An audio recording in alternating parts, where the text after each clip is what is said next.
这下真坏了。2.7的周日都和5星大停运都还没赢呢，3.0居然一下又来了2的人权限定。老熟人大黑塔的含金量不必多说，其中3.0下半居然还是的新命图角色雷基阿德莱亚。这下大家的钱包是真要爆炸了，那我们把想要角色不爱玩到端服大家都免上。现在大家都很好奇3.0两位新角色的定位、技能、机制和强度吧？维斯林就要为大家简单分析一手，仅等猜想。有不同看法等疑问的，欢迎弹幕评论讨论。咱先来分析一下3.0上半的新角色，大家翘首以盼的5星黑塔大黑塔。对，你没看错，本来大伙也只是叫着玩，结果这个女人还真就叫大黑塔。想来是因为老米之前出的 SP 角色明明特意打名字，但咱们也都是直接采用了大停运一类的简称，所以老米也索性懒得取名字了。只能说这波端方预判了大伙的预判，所以以后出了5星桑博，老米会直接取名老桑博吗？角色机制方面，既然和小黑塔一样都是冰制时，那么大黑塔理论上也还是对群特化的直伤输出，毕竟冰属性打不了豆特，冰击破又因为先天伤害系数的原因，也不大容易推出主 C 类型的角色，而且真出了那也是和塔斯当结束了击破致时乱破撞车，所以目前基本可以确定大黑塔是走双爆直伤路线。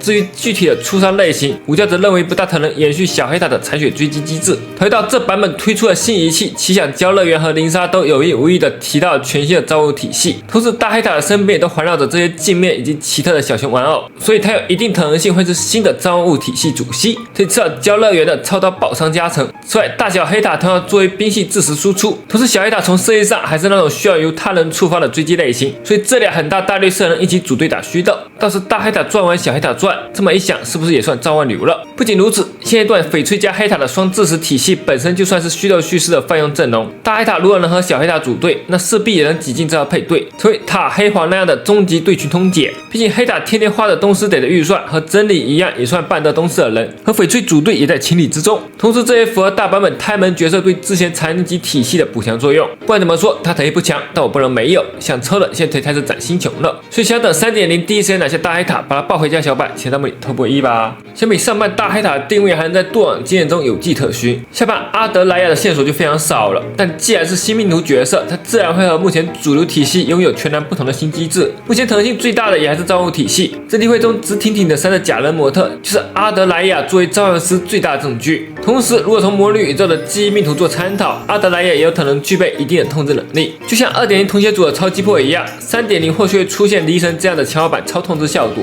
然后每个属性都会对应的不同版本的离神，但这个可能性相较造物体系还是要低上不少的。主要原因是之前2.3的差分宇宙出现过流萤时装，导致毁灭命图从生存特化变成了超击破专属这样全盘改版重做的情况，所以用魔女宇宙推了新角色还是有很大的不确定性。但要注意的是，记忆命图作为新命图，在当前阶段是没有任何下位替代装追的，即使3.0出了免费可单的记忆装追，也有很大大率是做成黑塔商店的兑换5星，并从时间上算，黑塔商店也带出新品装追了。所以建议大伙听武教一句劝，现在千万别随便乱花魔女宇宙得的黑塔债券，一定要得3.0的新命图备好足够的资源，不然出一的记忆角色就要抽0+1起步，平玩家是真得秃晕在厕所了。总体而言，这次3.0应该和2.0一样，属于那种用于补强上的版本角色的多塔池，并按时间算，3.0一剁那就是3.1 2周年。要知道老米一向喜欢把人权角色藏在周年版本，有条件的小伙伴一定要准备好心情备战2.7至3.1这套一键3连组合拳。所以你打算抽谁呢？为什么？希望大家能点着3连一起冲上热门，拜托了，这是我一生的请求。